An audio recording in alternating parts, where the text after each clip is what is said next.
Rosalind P. Walter, Jack Rudin, the Blanche and Irving Laurie Foundation, the Andre and Elizabeth Gertesh Foundation, and by contributions to your PBS station from viewers like you.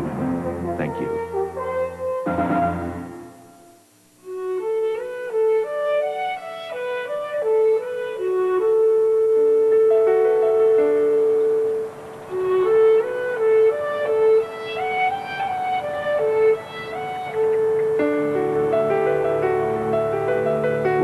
Look at Norman Rockwell, it's almost like being Gulliver going to another planet and looking in some kind of miniature fantasy world.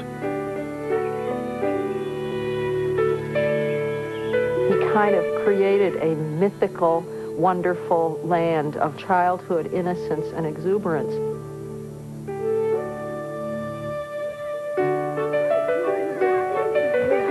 Rockwell, better than any other American artist in history, painted the American dreams. Better than anyone. Welcome to Norman's Place. Come in and join me, and come in around to your right. Join us here in front of Main Street, in front of the world of Norman Rockwell. I almost by accident was in Stockbridge, Massachusetts, and went to see the Norman Rockwell Museum. In a way, I was actually more interested in seeing the Robert Stern building than the holdings, but I was there. And I walked in, and it was, for me, like discovering a whole new planet. I had to confess that these pictures were riveting.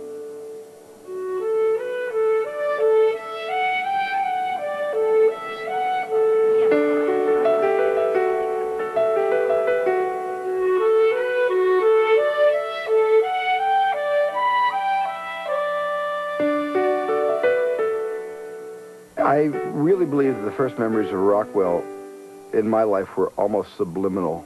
They were just a part of what it was like to grow up in America. He was already becoming part of the American fabric. This is his Main Street. This is his bank. The butcher shop where he buys his food. We talk about things in terms of Norman Rockwell. Well, this is no Norman Rockwell. You know, I don't think we're in Kansas anymore, Toto. I suppose he's about as much apple pie as anybody in this country, Mr. Norman Rockwell.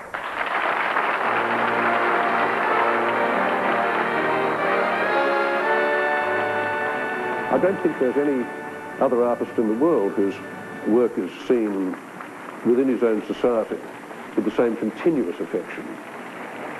You go to him like somebody going to a fond and friendly and utterly benign uncle. Before we go any further, I do want to thank you on behalf of this country for all the wonderful, wonderful paintings you have furnished us with.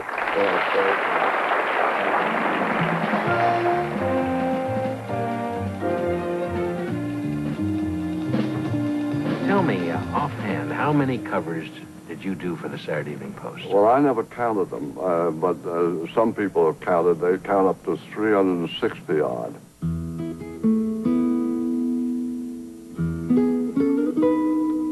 He was a myth maker. He made myths that people who were not concerned with art as such could believe in. He captured us in a blink of his artistic eye. He just sort of captured the way we were and the way we should always be.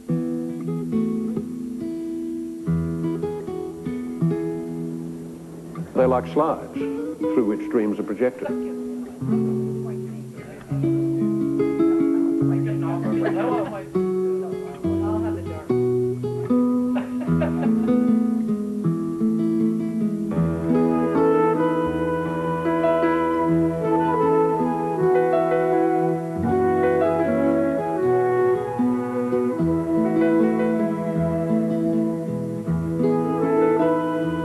The story of my life, Rockwell once said, is really the story of my pictures and how I made them. Because in one way or another, everything I have ever seen or done has gone into my pictures.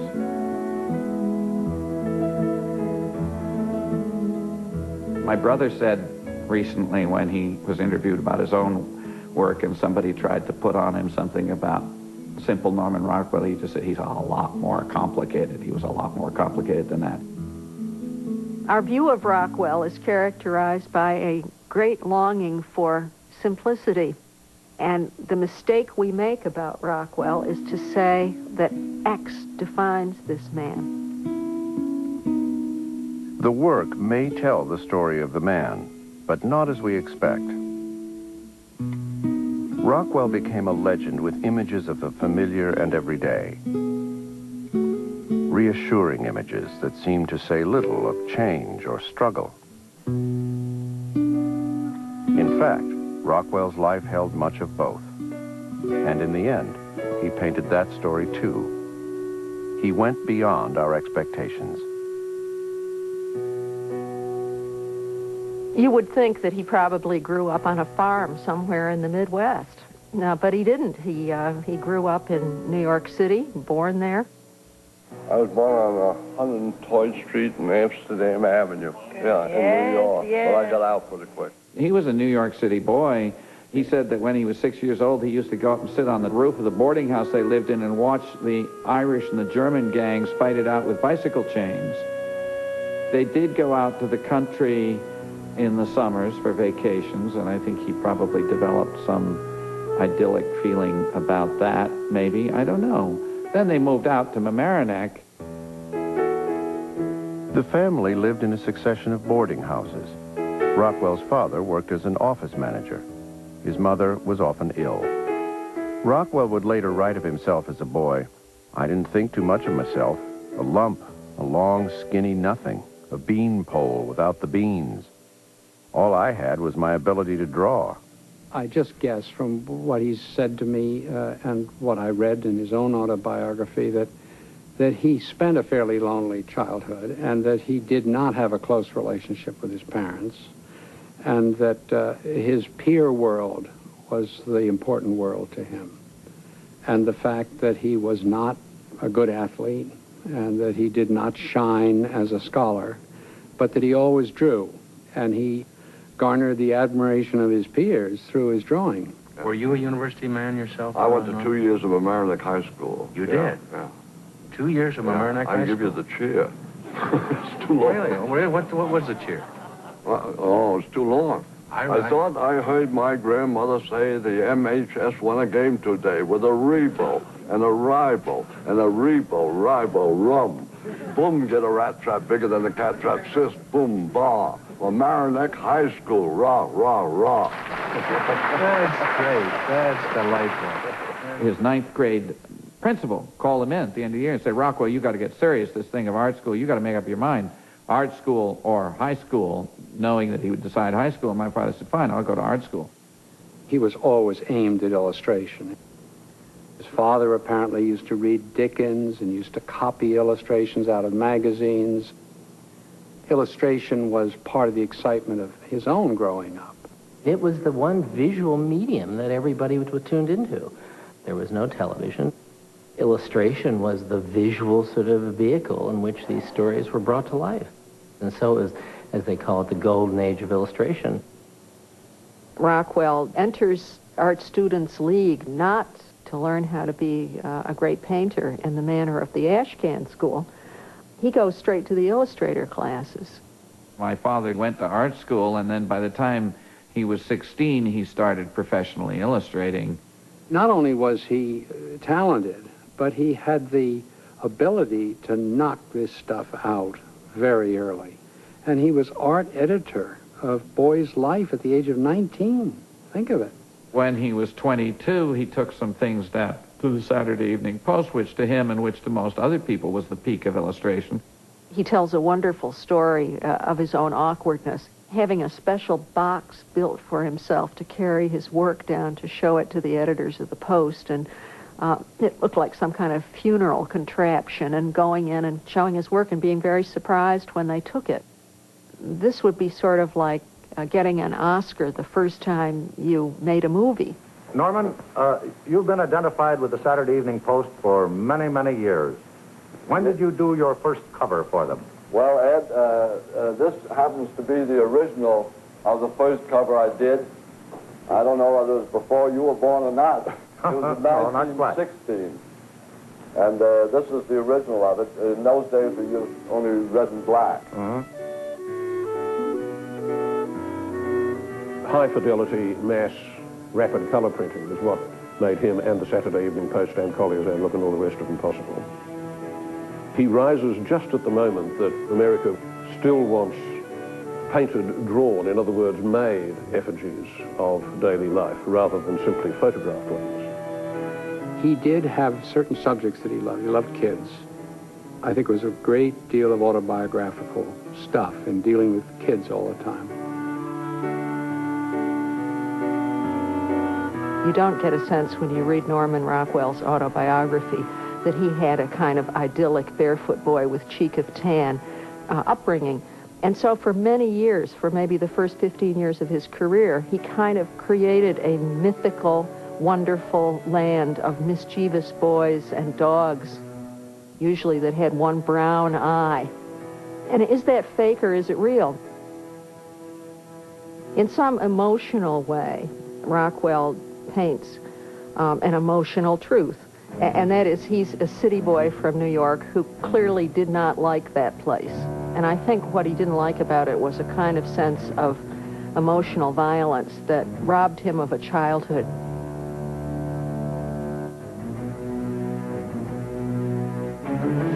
Rockwell remembered one image of the city that overshadowed all others. As a child, he saw a drunken woman beating a man with an umbrella. He sees her screaming as she stumbles through a lot. All of Rockwell's art until the 1960s is running away from whatever it is he saw in that vacant lot.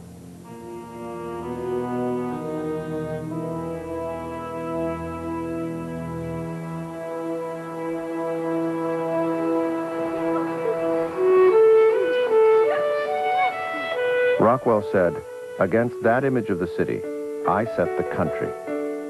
The view of life I communicate in my pictures excludes the sordid and the ugly. I paint life as I would like it to be."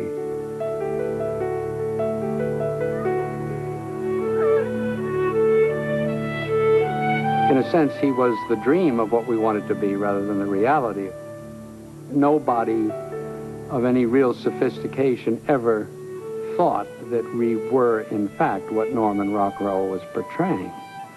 But virtually everybody thought it would be nice if we were what Norman Rockwell was portraying.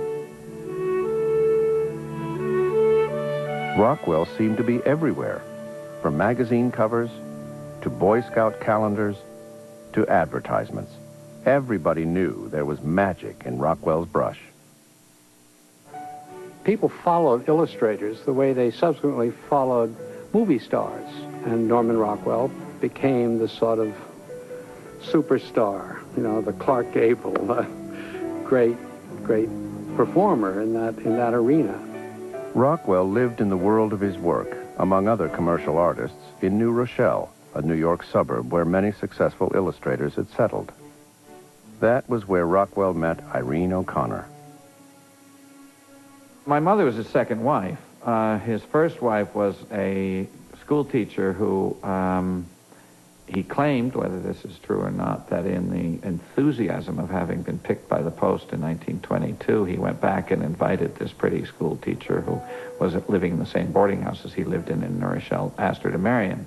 He later years described it as not a terribly close marriage and that both of them lived a fairly 20s free and easy lifestyle in the suburbia of New Rochelle and having affairs with other people. Rockwell traveled widely during the 1920s without Irene. He wandered the world, North Africa, Central America, and Europe.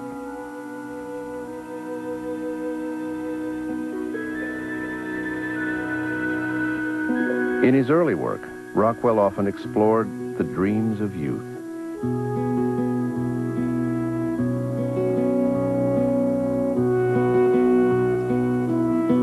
The first painting I purchased was Daniel Boone. It was probably the first painting I ever purchased in my life. A writer trying to find his next story.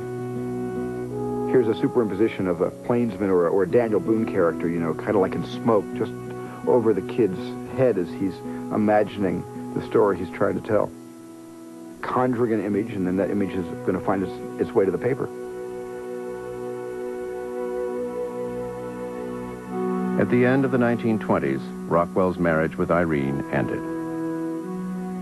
He got divorced and he thought, oh, I'm going to live the life of the bachelor. And sometime soon after, he met this cute Mary Barstow, who was just a year out of college, 14 years younger than him. And I think a week later got engaged. And I do remember that my father was always mildly chagrined that his hometown newspaper, the New York Times, put when they got married, Mary Barstow, California socialite, marries artist. The new decade, the 1930s, brought stability at home, and soon a family. Jarvis, Tom, and Peter. But at work, Rockwell was still restless. He was working for a predictable market and knew what the public wanted, but he also had endless aching doubts about his own persona as an artist. One of the hard things to realize is that Norman Rockwell never painted pictures to be seen. You know, when you think about artists, you think about them painting pictures they're going to hang on the wall, hang in a museum, or hang somewhere. Norman Rockwell was selling reproduction rights. That's what he was doing. They were painted for a camera, and they were painted for color separations, and they were painted for high-speed printing presses. At a creative stalemate, Rockwell took off again for Europe, settling with his family in Paris. Mary wrote home that, after 2 years of struggling, Norman knows what he wants to do, which is experiment with all sorts of things to become an artistic artist instead of a commercial one. Throughout Rockwell's career, he has these wild engagements with the modernist spirit. He tells about going to Paris, falling madly in love with dynamic symmetry and painting a cover and bringing it home and showing it to Lorimer, the long-term editor of the Post. And Lorimer saying, now, no more of that, Norman, no more of that.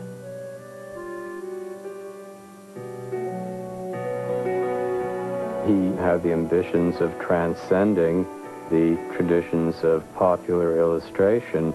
I mean, I guess it's almost the equivalent of a crackerjack journalist who longs to be a writer of the great American novel, but has to grind out his copy every week and feels as though he's been defeated. He was very intense about his work and could get very upset. And then he had this perfectionism. As I can remember my mother saying, Norman, for goodness sake, it's done, stop it. That detail isn't going to make any difference. He'd say, no, I got to get just this little detail right. Rockwell's work in the 1930s revealed little of either his own crisis or the nation's. I was selling the Saturday Evening Post from door to door. Now, I was living in a town in North Jersey, down on the Passaic River. The Depression had really hit hard there. People came to the door, men in undershirts, women who were breathing beer fumes, you know, people who hadn't worked in years. And looking at this Norman Rockwell cover on the Saturday Evening Post, you want to buy a Saturday?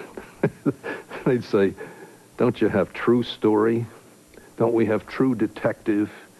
You know, they wanted to read about vice and adultery and see pictures of mutilated bodies at the morgue. Then I'd hold this thing up with this charming, idealized America that Rockwell was drawing. And, it was hard work. After I grew up and thought about this, I realized what he was doing. Yeah, in a way it was like propaganda, except it was nice propaganda. He was able to present an America in quite strong popular images, not rah-rah tub-thumping ones, but the ones that came that got under your skin, of certain ideas of American mutuality, American idealism, American virtue above all. It harks back to an original Puritan promise, the idea that America ought to be the community within the city on the hill. It's an America that never completely existed, but which is always surging up in American dreams.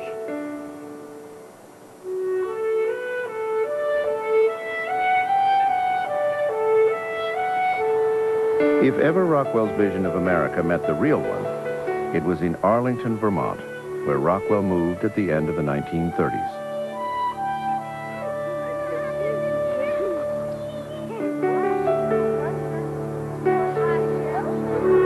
He came to Arlington at a time in his life when he was looking for a new way, maybe some new energy and new scenery.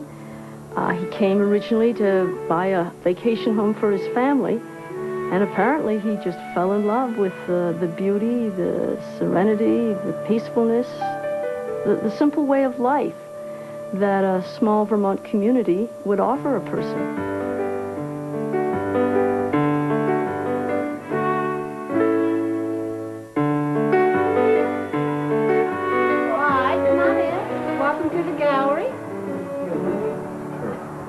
I'd like to tell you that Norman Rockwell lived here in town for 14 years. We knew him as a friend, as a neighbor, not so much as a famous artist. He used over 200 people in town as models, myself included. The first time I met Norman was at a basketball game in the Arlington High School gym. We had begun the third quarter, and I suddenly wanted a Coke. So when I turned to my father and said, "Dad, I want a Coke," he said to me, "They only serve Cokes during the half." And this man said to me, "Here, have my Coke." And my parents turned around and thanked Norman and introduced me to Norman. And he looked at me and he said, "How would you like to pose for me?"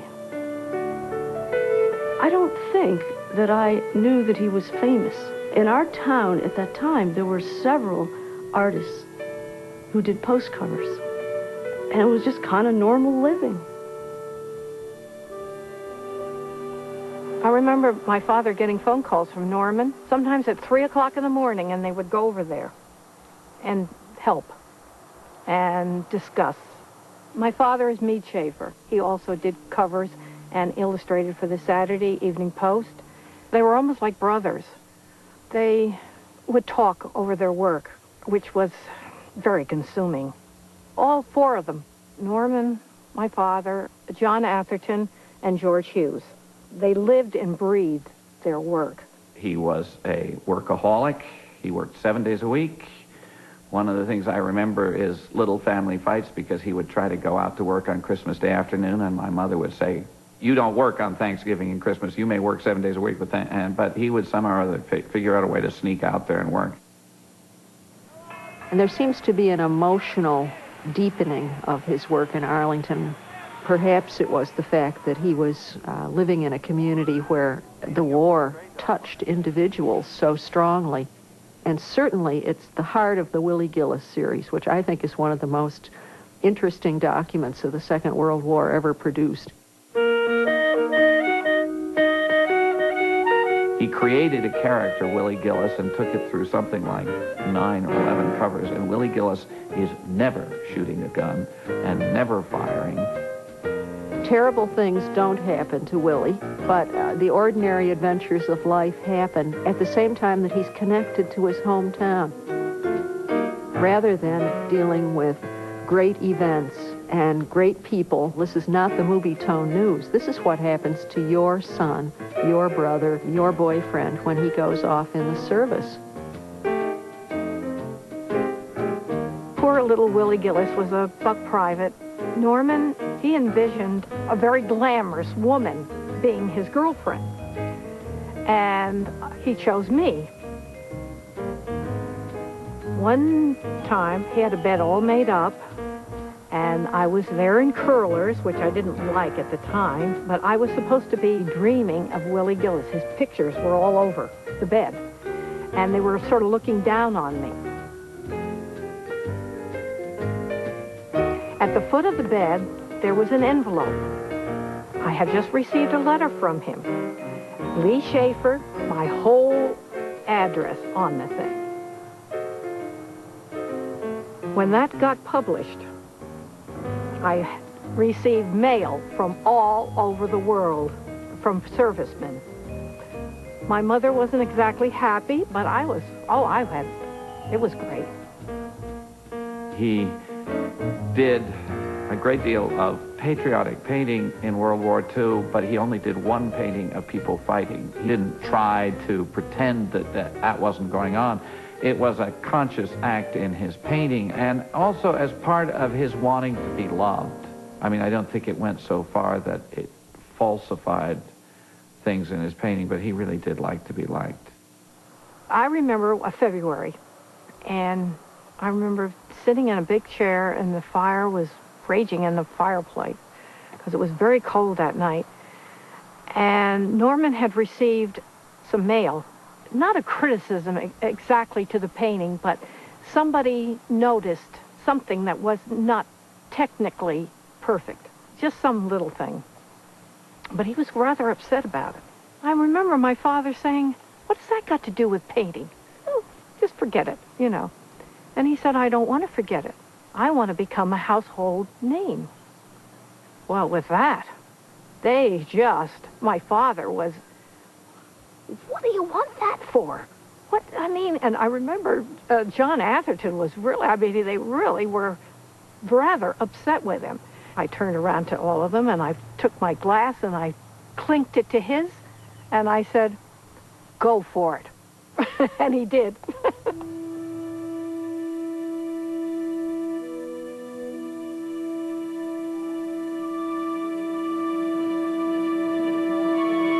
Norman Rockwell's creation of the Four Freedoms was a project that he very much wanted to do as a consequence of the United States being involved in World War II. He was 43 at the time, too old to serve. So he did work with an idea, and that was the fact that President Roosevelt at the time had made a presentation to Congress. In future days, which we seek to make secure, we look forward to a world founded upon four essential freedoms. First is freedom of speech and expression everywhere in the world. Second is freedom of every person to worship God in his own way everywhere in the world. He did have this sort of thing of the big painting. He wanted to do something for the war. The third is freedom from want, which will secure to every nation a healthy, peacetime life for its inhabitants. Fourth is freedom from fear. You hear the story of Rockwell waking up at 3 o'clock in the morning at the beginning of World War II, just obsessed by Franklin Roosevelt's concept of the Four Freedoms, and can't get back to sleep, and is literally driven to create something to match the eloquence of Franklin Roosevelt's words.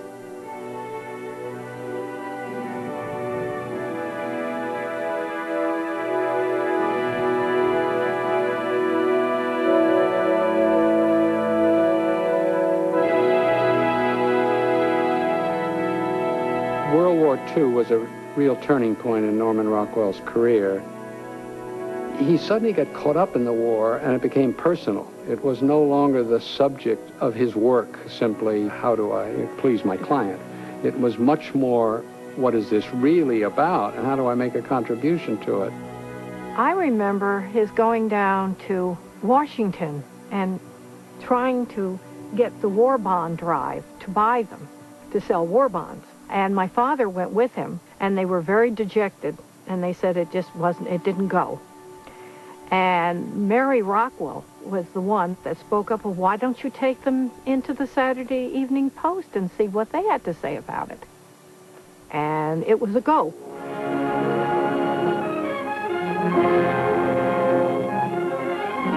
High in the hills of Vermont, the key of the greatest financial undertaking in the history of the world. After the Saturday Evening Post bought the Four Freedoms, the government leapt on the bandwagon and used the paintings for the war effort. Neighbors come to the home of Norman Rockwell to pose for posters for the second war bond drive. This one, Freedom from Want, first of America's basic four freedoms. The Four Freedoms are an interesting exercise in peace. This is maybe the first expression of Norman Rockwell's social conscience coming to the surface. Freedom from fear.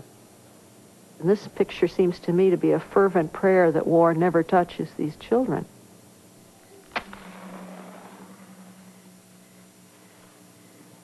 I actually used a Rockwell in a movie when I made Empire of the Sun. I used a picture of two parents tucking their child into bed at night.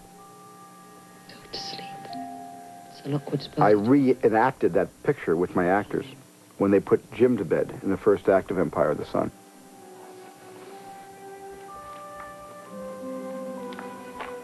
And Jim later on takes that Rockwell, the picture of that Rockwell from Life magazine, cut out in his little suitcase when he is taken off into a Japanese prisoner of war camp.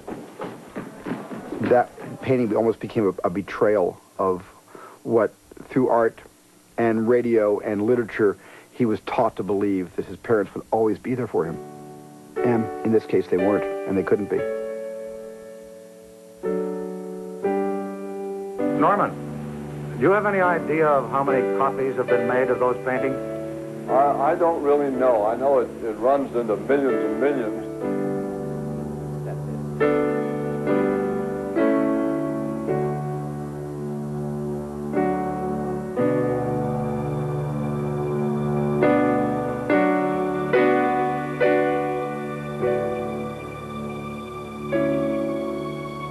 Freedom from Want would have to be the most famous painting that Rockwell ever did.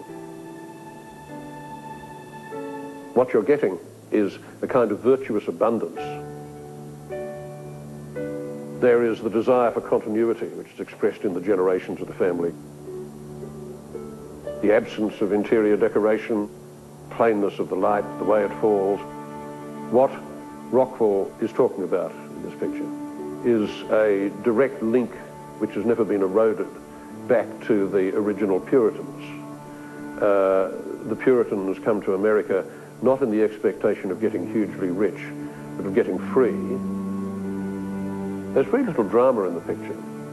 Everything is plain, everything is explicit, everything is candid, and that's because it's all under the eye of the Lord and Norman Rockwell.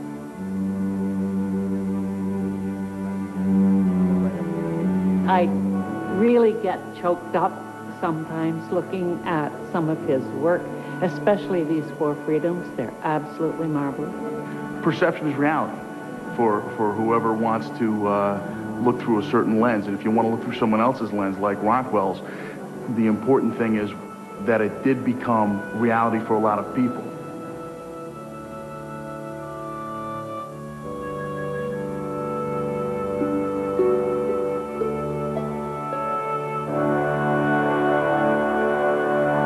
The Four Freedoms were poignant images, and they did focus our attention on what we valued, or believed we valued, in those terrible early 40s. He finished the Four Freedoms and then soon after succeeded in burning up his own studio by knocking out a pipe onto the cushion.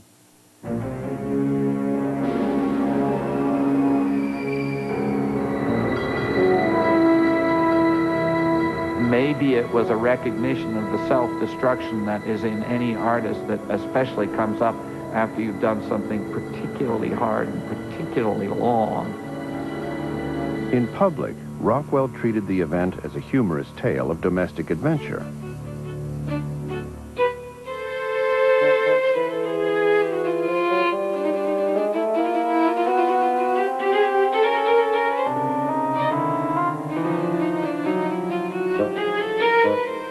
The fire consumed props and costumes that had been the foundation of Rockwell's work. When that happened, he lost a collection of a lifetime, which in a way had tethered him to kind of costume pieces and turned him more in the direction of documentary scenes that dealt with the world around him and the here and now. It's just Norman Rockwell coming to grips with what his world looks like.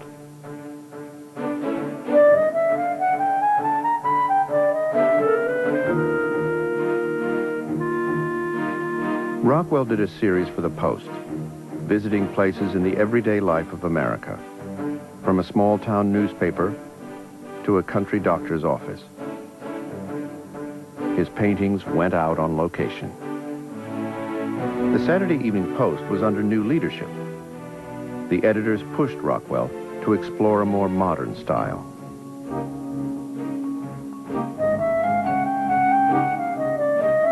When I was a kid in Australia, one saw illustrations by Rockwell because one saw the Saturday Evening Post. I don't remember having any doubt when I saw Rockwell's depictions of middle-class, small-town life in America that that was what America was really, really like. They were portraitures of America and Americans without cynicism.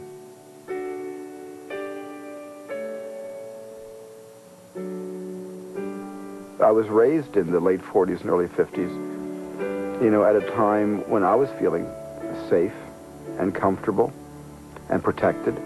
I had bad news censored by my parents, and the media in those days, you know, wasn't as outspoken to show every, you know, flaw and disaster and tragedy as they seem to rush to almost exploit today. So I grew up in a very innocent world. I look back at these paintings as America the way it could have been, the way someday it may again be, but certainly the way it was right after the Second World War. And that was that time. It was about heroes. It was about nice people. It was about good things.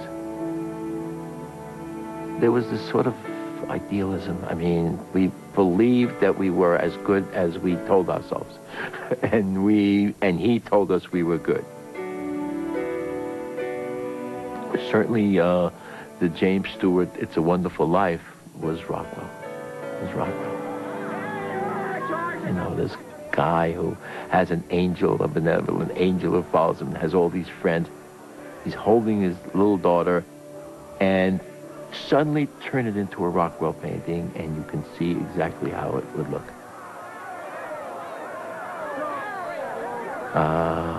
It's Rockwell.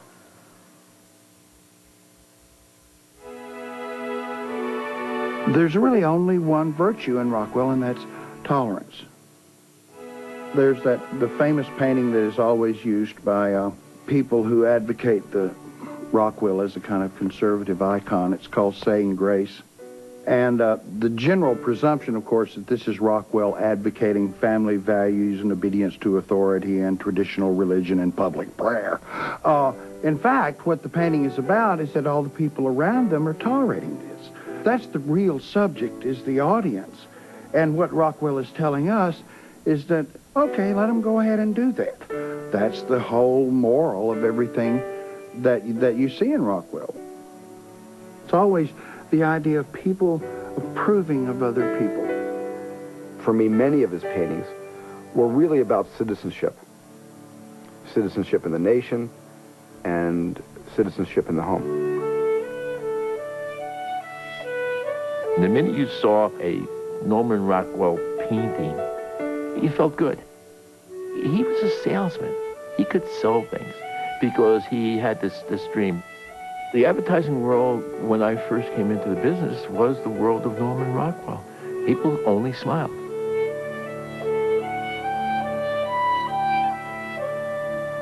I connect to the fact that every painting, you know, is a story that can be told again and again, and you never get tired of hearing the story, and you never get tired of the interpretation always being pretty much the same.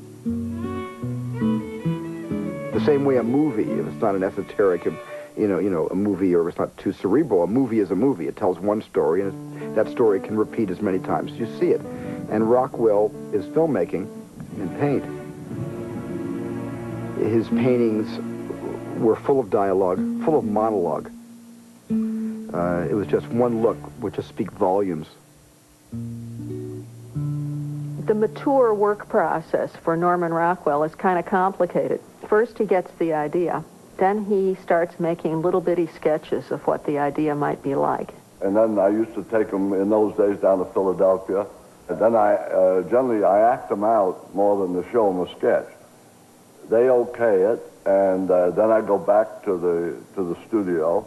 He has an assistant who then will photograph the model in the position that he wants. And if he can do it, he'll photograph the model with the background he wants as well.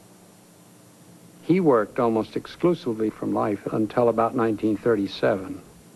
And then he began to go for photography in a big way. Not because it made it easier or cheaper, but because it enabled him to do things he couldn't do without. The camera made it possible for him to catch action.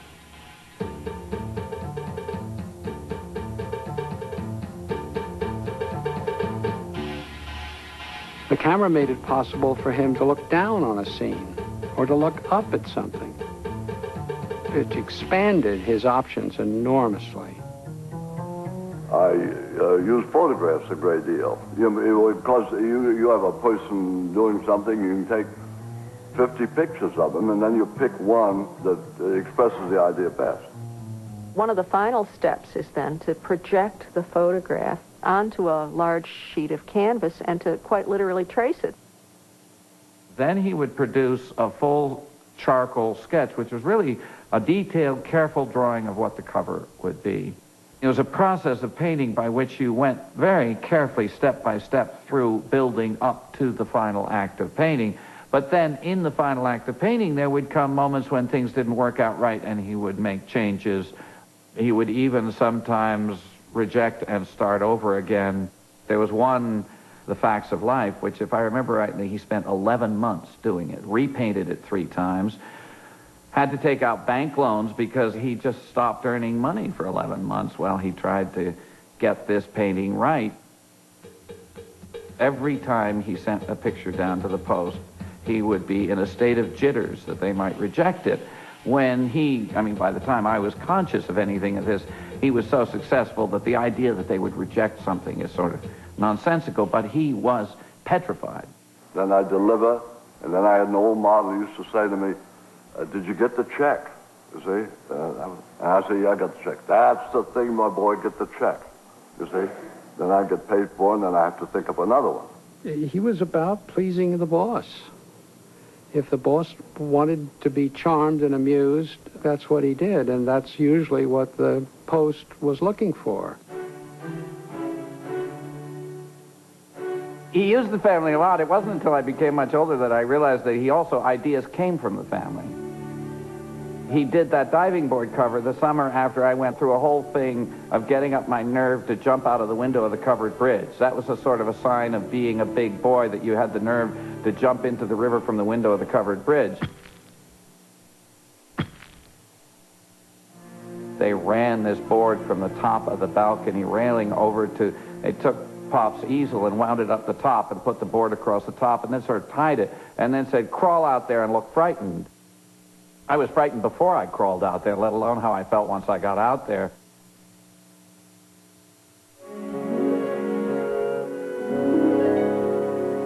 I have read in my adult life, it was quite a surprise, that he said that I was his favorite child model, that he could get me to do things with my face that just delighted him.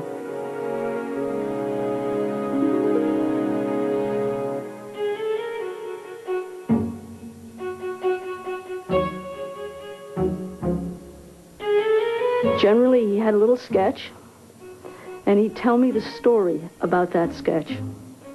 For example, the little girl with the black eye. Well, he really set that one up well. He said, look, you're victorious in this picture. You're the little girl who beat the boys. And that was really beyond my imagination, but he said, you're going to grin. Just think about what it's going to feel like to be the victor. And so when I sat down to do it, he literally got down on the floor, started pounding the floor with his hands and kept saying, come on, come on, come on, I want to smile. And he just started cheering me on. And pretty soon I was just able to let go, and out came that marvelous grin. Rockwell was an actor, I think. I think Rockwell was kind of a pretty good performer himself. He liked his face. He enjoyed that he looked a lot like the subjects he was painting.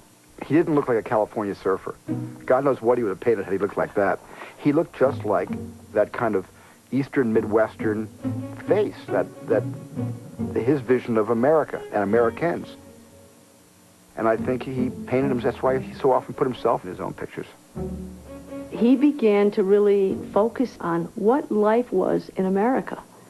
And this seemed to be a happy time in his life. He really wanted to capture America living a wonderful life and reflect that back to the people of the nation. I can remember looking at those covers, and, you know, when you talk about Rockwell's obsession with kids, it's really about a kind of historical idea about democracy, which is that democracy is always about the promise of its youth. You know, in Rockwell's pictures, that was the culture was about being okay to the kids.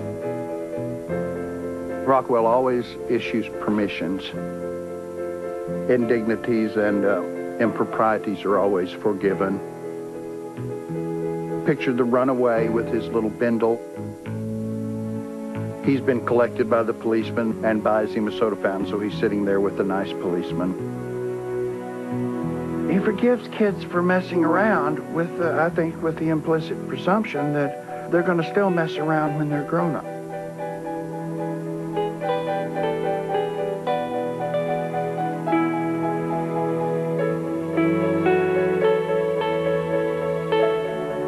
Rockwell dealt with all extremes. He dealt with kids.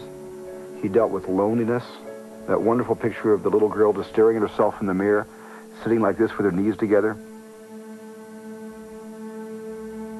He dealt with every touchstone in life, and he would make a meal out of it.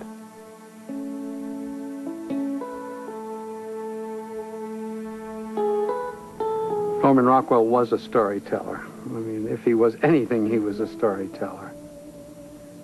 And always full of details so that you could reinforce the story.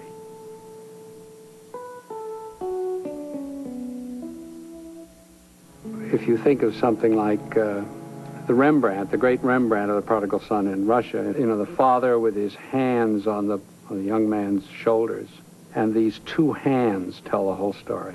And when Norman deals with a comparable subject, the separation of the father and son when the father is sitting there with his son's going off to college, it's not like that, but it's so specific. You know everything about the father. You know, he's a farmer. The top of his head has been shielded by a big hat, so he's lighter up here than he is down here. You look at the son's awkward, brand new clothes, and you notice a red flag that they're going to have to use to stop the train to send the son away. It's only when you collectively look at all those details that what seems to be a kind of perky picture becomes terribly sad. You have to stop this life, and that boy has to go away from his father, and his father is going to feel terrible for a long time. And you could cry. I don't think that particularly his critics have looked hard enough at these works, which always reward looking hard. I think it's wonderful how he actually, used source light without creating too much of a contrast between the source and the subject. And I thought that was real brave for an American illustrator who wasn't just willing to front light everything.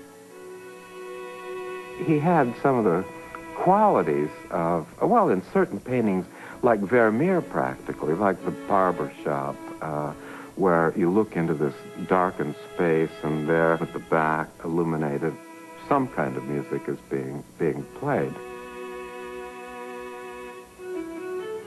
The transparency of the window seems to invite us to readily move inside, behind the picture plane where old men are playing music at night. And you can almost hear them in the stillness of this picture.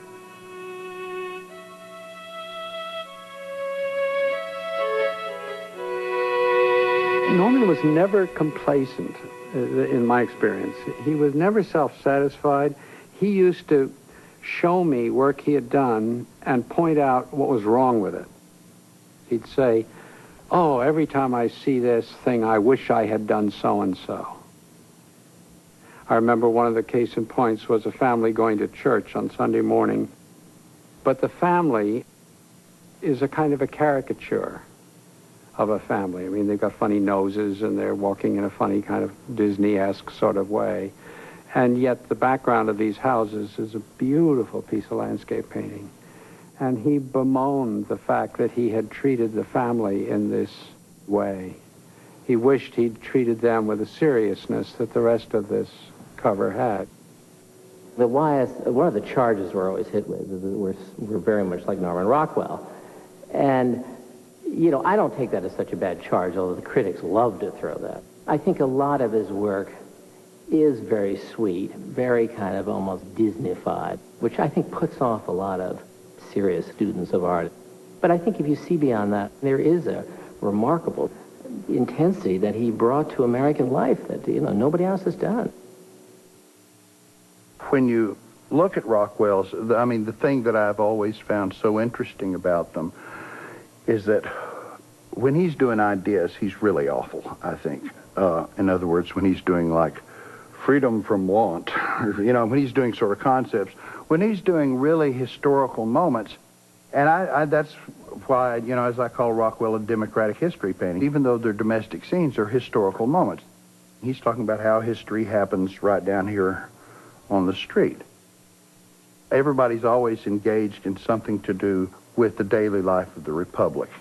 There's a fabulous picture of 1949, which is one of the watershed moments in American history.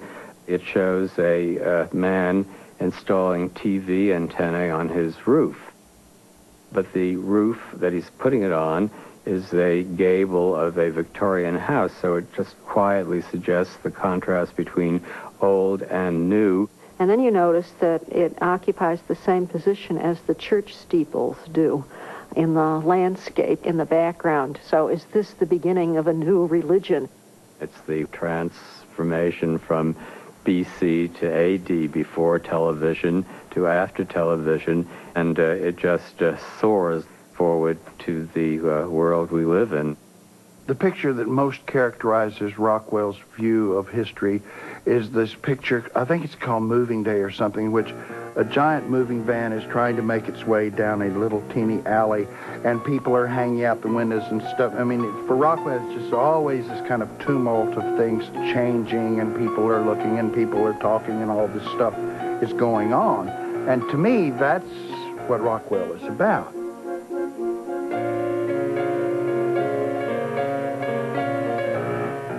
It's just a specific moment of historical transition.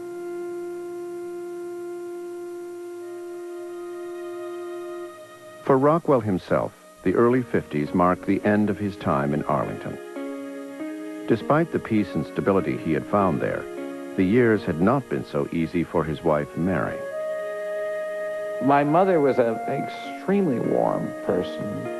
She took on herself the extremely difficult job of, 1 year out of college, and she marries somebody who has, for 14 years, been a well-known artist, and takes on the job of doing all the work for him, bringing up the kids, doing the taxes, taking care of the house, everything. My father was earning, by the mid-40s, early 50s, a lot of money, but my mother was still expected to do the taxes. And it took her having a nervous breakdown for him to realize you could hire a tax accountant. I know that Mary was very troubled. She was an extremely intelligent person. And maybe she wanted her own identity. That's the way we all discussed it among ourselves. It created tensions in the family. Created a lot of tensions over the fact that I think my father felt that the public image ought to be something like his painting, and it wasn't. Eventually she cracked under the pressure of all this and became an alcoholic, and then had nervous breakdowns, and I think tried to commit suicide and had to be off and on committed to mental institutions. And in fact, the reason we moved to Stockbridge was because there was a very good Riggs Foundation, which is a psychiatric mental institution, and she just needed to be near it.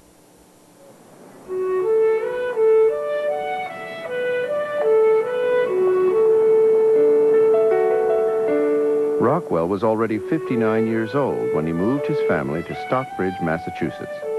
Yet it became the town with which he is most identified. It presented still this fantasy of a very clean and very white Americana in which family values were preserved. It also was based in some part on fantasies about colonial America. There was that sense of purity. Everybody was prim. They lived in little white painted houses, and there was absolutely no social unrest. Norman, Stockbridge appears to be a most pleasant town, and I know that personally from driving through it. Yes, Ed. We're here, and welcome to Stockbridge. Thank you. Do all the Rockwells share your affection for Stockbridge? Oh, yes. They're here, and I'd like very much to have you meet them. Thank you. This is Mary, my wife. Good evening, Mrs. Rockwell. Good evening, Mr. Merle. Mrs. Rockwell, with Norman doing all his work at home, does he bother you or do you bother him? Neither of us bothers the other. The usual biographic statement about Rockwell is that he moves to Stockbridge for the sake of his second wife, who entered treatment there for alcoholism. But in fact, Rockwell was ridden throughout his life by depressive episodes that he only began treating in earnest when they moved to Stockbridge. Rockwell made friends outside the art world. One was Eric Erickson, a famous psychologist connected to the Austin Riggs Center. They met every Tuesday at the Red Lion and had lunch and just had a good time. Erickson was sort of a spiritual support. He was helpful to Rockwell when he felt under pressure, and they also had a friendship. I think he also sort of took care of the whole family in a way. He was sort of a family doctor. Norman had a long-term relationship with Riggs. And he used to pay for some of the fees with charcoal portraits of the various doctors, Eric among them. There was no outward sign of any mental upset. There were certainly mood swings, possibly some manic, possibly some depression, I don't know.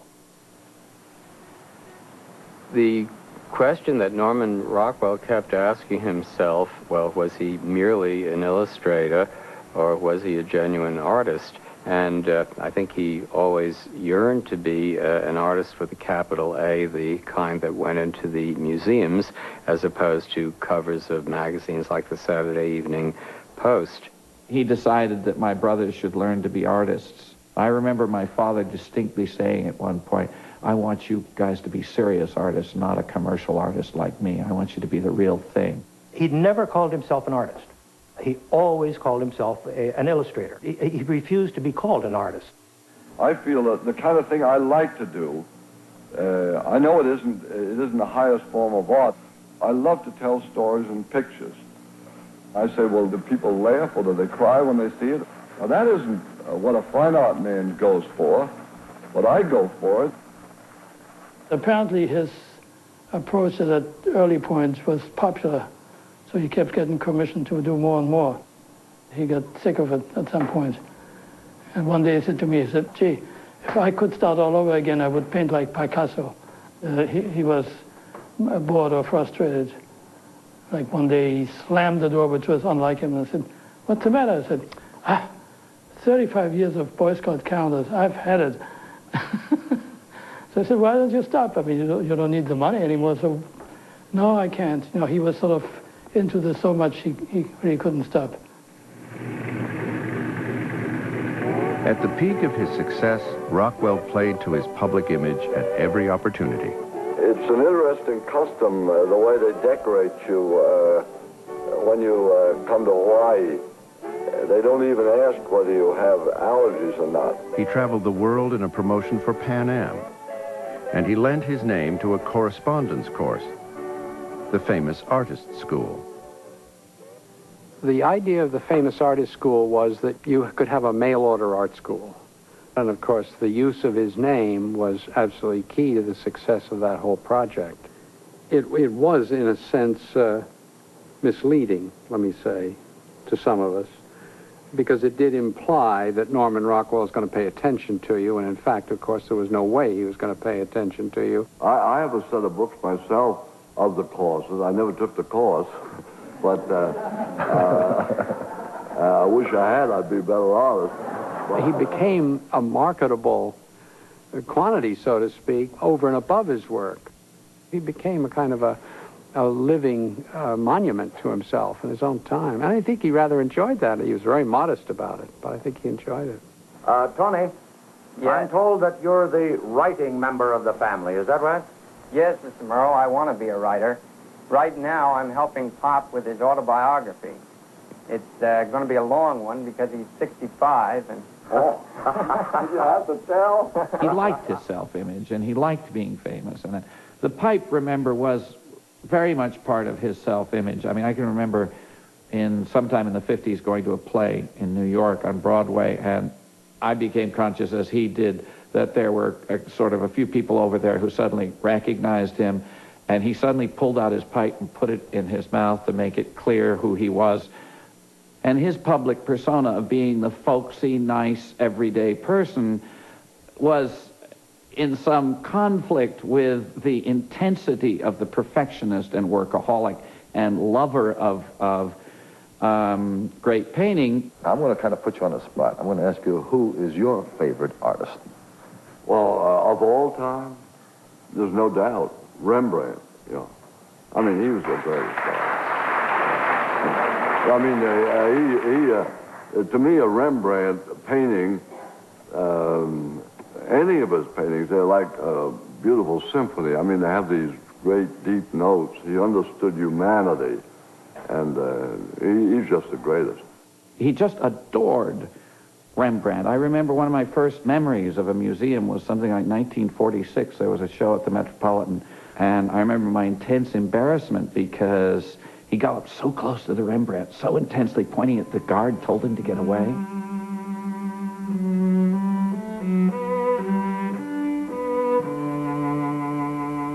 He had this funny way of putting pictures in a picture and then making the picture more alive than the people in the picture. Just the intensity of his love of the art of painting, I think, fed things into his painting which wouldn't have been there otherwise. One of the ones that is both most obvious and most fun is the Rosie the Riveter, in which the pose is a direct take from Michelangelo's Sistine Chapel ceiling.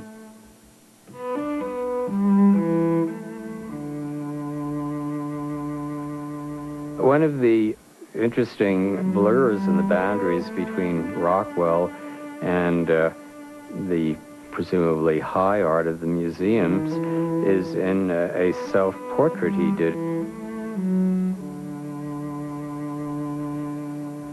Tacked up all around the canvas are self-portraits by the old masters. He puts up a Rembrandt, a Dürer, a Picasso, and a Van Gogh. These are all the great people of painting. He is putting himself in relationship to them. For once in his life, he's saying, these are the people I compare myself with. One of the things that strikes me about that picture is that somehow it's not about him, it's about an image of him. You know, he had a wonderful face, a very expressive face. And the face in that triple self-portrait, there's no face there at all. It's just a banality. It's completely devoid of the rubber mask that was his face. You never see his eyes. In that image, the glasses have the light hitting him so you don't see his eyes. So the only place you see his eyes is where he has drawn them in for you. He's saying, I'm different from what you think I am.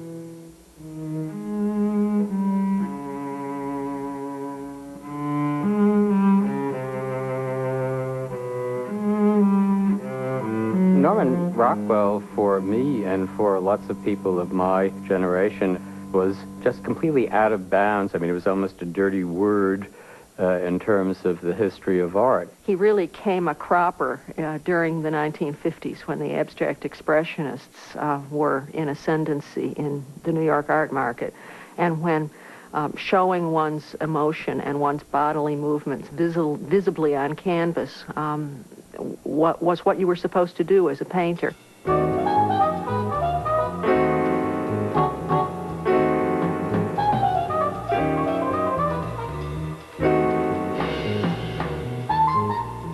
It's quite apparent that he was in touch with the history of modern art. There is a famous Norman Rockwell in which he reproduces a painting by Jackson Pollock. Well, he doesn't exactly reproduce it. He invents his own Jackson Pollock. He couldn't have painted it the way Pollock did, using the whole arm. I mean, this is a wrist painting, notwithstanding. It's very, very convincing. I guess Rockwell had to take on the greatest living American artist by being the greatest living American artist at that point himself. And so there's a little bit of a conflict. He tried to do something more free. His second wife, she was not a professional artist, but she painted a lot, and she was totally free and uninhibited and could just sit down and whip out a portrait, not a realistic portrait, and he was very envious. He said, God, I wish I could do like Mary, just sit down and paint. But he knew he couldn't do it. In 1959, Mary Rockwell died unexpectedly of a heart attack. The children were grown, and Rockwell was left on his own. About a year after my mother died, out of some sense of either boredom or whatever, my father started taking a poetry course with this cute Molly Punderson, who at 65 had just retired from being English teacher for 35 years at Milton Academy. And I remember spending the latter part of the summer with Cindy, my wife, saying, look, Dad, come on, ask her to marry you, for goodness sake. Don't be frightened. You're in love with her. She's obviously interested in you. And so then he married his third wife. Oh, I think she changed him dramatically. An old friend of his made the remark that, thank goodness, Molly made him a liberal. And because I don't know if he had any particular political affiliations before, but Molly came in and really, he did become a liberal. She did change him because he would never do paintings of social issues which might make anybody annoyed before that. He always said, I will not disturb my audience. And she had a very strong social conscience, and the painting, The Problem We All Live With, was probably done because Molly made it clear to him that he should be doing this sort of thing.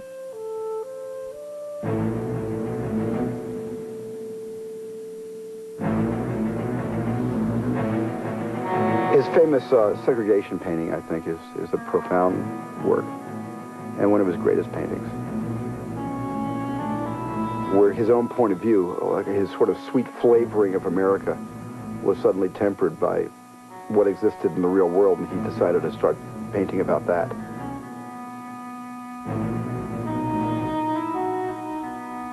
The painting was based on the true story of Ruby Bridges, the 6-year-old girl who integrated a New Orleans school in 1960.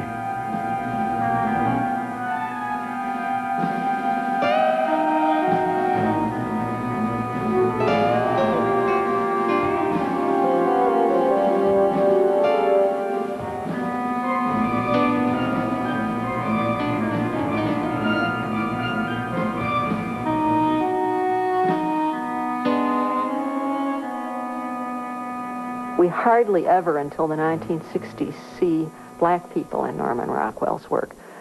And we might be able to account for the latter by the fact that the Saturday Evening Post made that part of their editorial policy. They actually told Norman Rockwell that they didn't want him to use black people on his covers unless they were in a subservient position.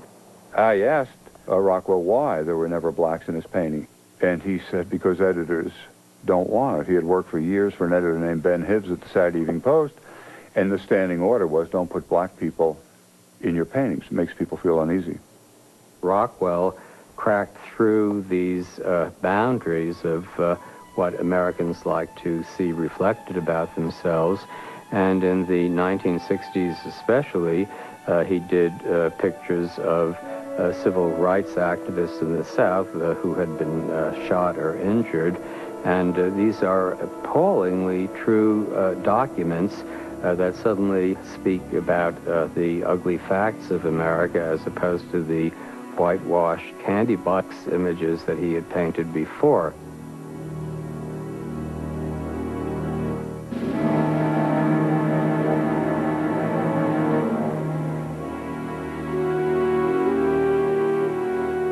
It's quite an extraordinary conversion. There was a side of him that was quite different than I expected. His banter was about things like what a jerk he thought Richard Nixon was, how there was nothing good to find in the Vietnam War, why were we doing this? He said that when he painted the Four Freedoms during World War II, he believed everything in that painting. And he said, I could not do that painting again because I thought all those things were going to prevail after the war. And then other things happened.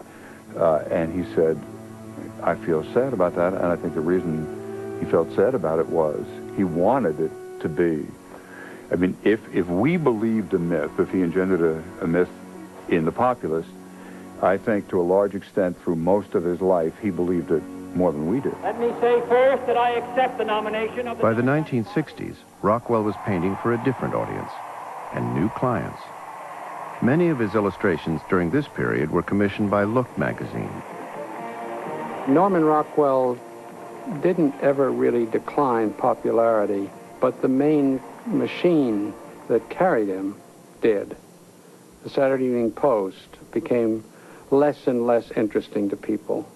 Life magazine took over, Look magazine took over. These were both magazines about the events of the day, and they were full of all sorts of stuff that people had to face, whether they wanted to or not. And in that process, Norman lost his major market. He went on and he did a lot of other new things. You know, he worked for NASA. He got very much involved with presidential portraits and what these presidential faces represented to us as images of who we were and that kind of thing.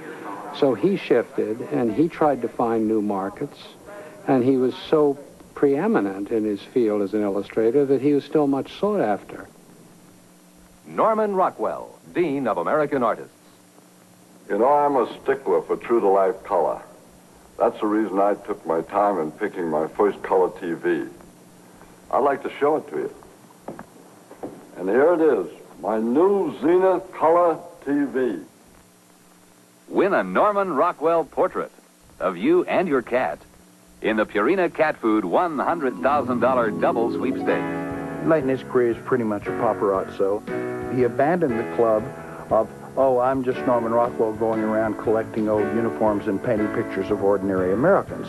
All of a sudden, he's flying around the world looking at Peace Corps projects, hanging out in Hollywood. He just moved into this new celebrity culture.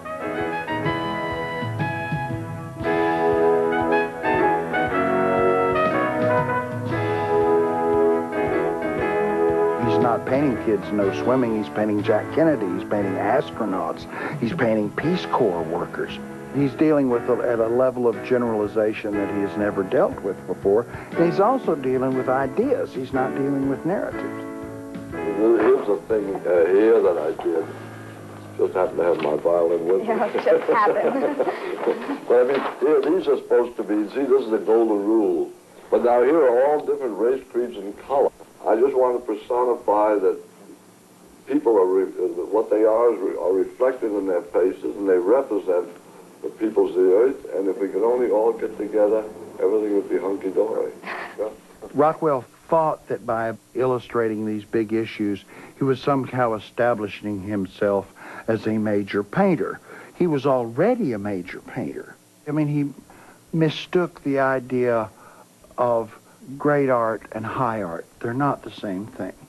He wanted to paint high art, which means that it's abstracted, that it's about ideas.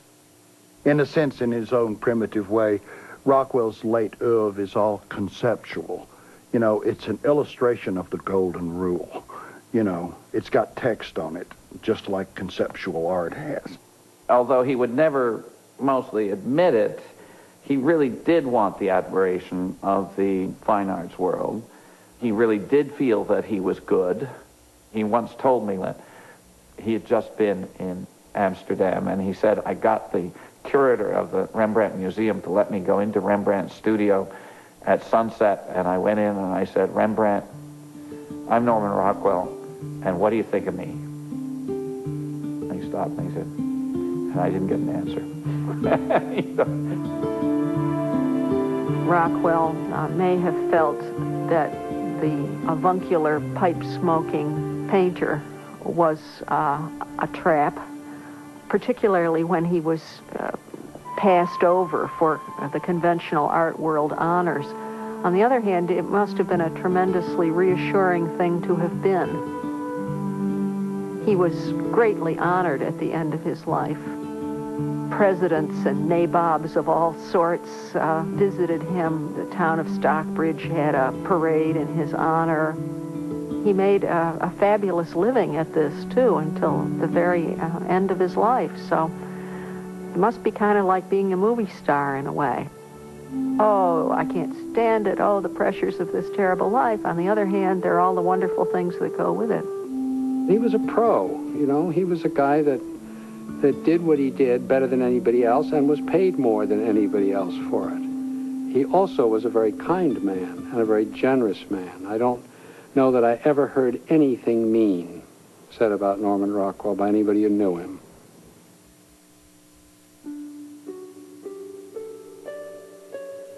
In his late paintings, Rockwell continued to explore the story of America, its past and future. His final work, John Sargent and Chief Concopat, was left unfinished on his easel. On November 8, 1978, Rockwell died in Stockbridge at the age of 84.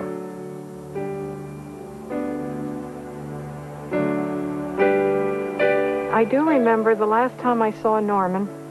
It was in Stockbridge. I came up to visit. I think he'd been ill. He had one stroke. And Molly, his third wife, said to me, oh, you go, he'll love to see you. But don't be surprised if he doesn't remember you.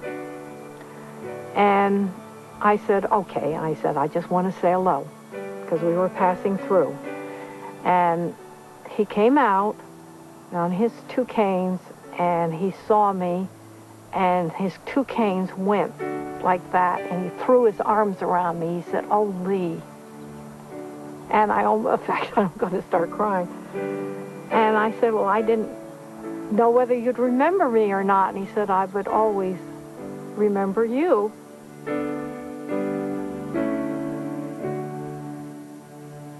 Over the years, I have thought many, many times about what was this connection that I had with Norman Rockwell. It obviously was a big event in my life. From what I can gather at the time, it was just part of my everyday. It didn't seem to impact me. But as I got older and began to reflect, I became aware that Norman really affirmed me and really accepted me who I was, where I was. And he challenged me. He brought me into his whole creation. I seemed to be a part of that. That was a great gift to me.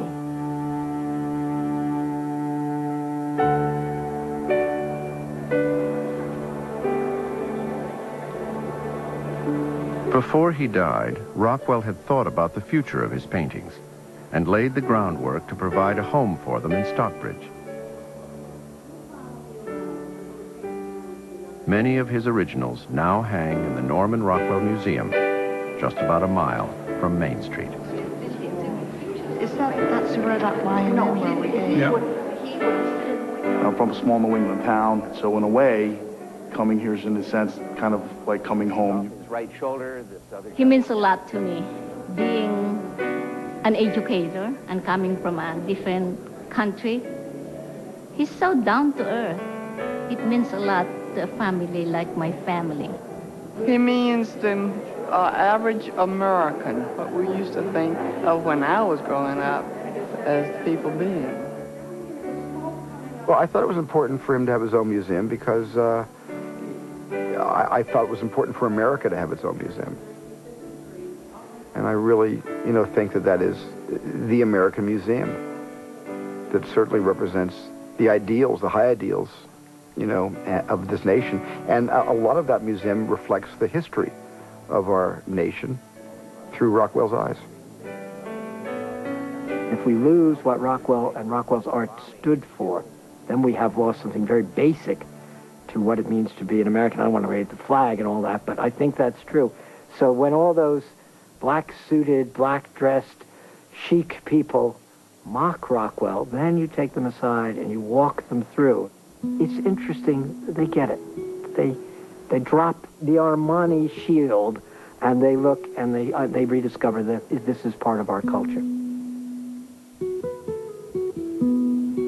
Well, now that modernism has just about croaked, we are perhaps able to take a more relaxed view of the history of art. And if we do, Rockwell will be right in there on the cutting edge of what American art is all about, it seems to me.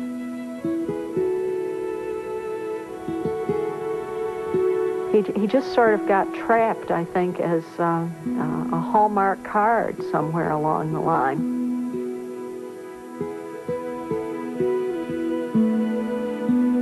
For the time being, Rockwell, of course, has his own shrine, his own sanctuary in the museum in Stockbridge.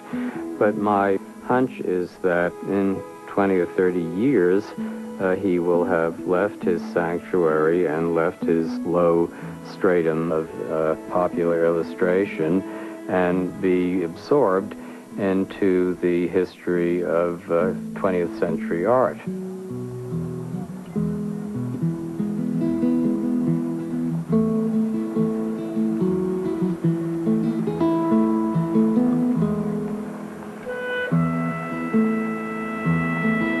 Find a way to keep the things we love.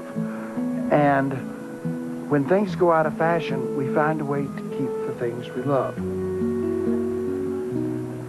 Rockwell went out of fashion. He didn't go into the museum, but he's still here. He doesn't need to be in a museum.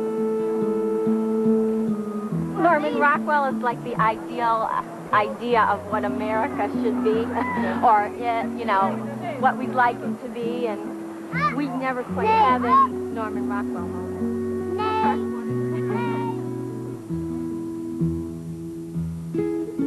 Somebody's defined art as a lie which helps us to perceive the truth. And I think in a way Rockwell fitted that definition. He did tell us a lie about America, but it helps us to perceive a deep truth about ourselves.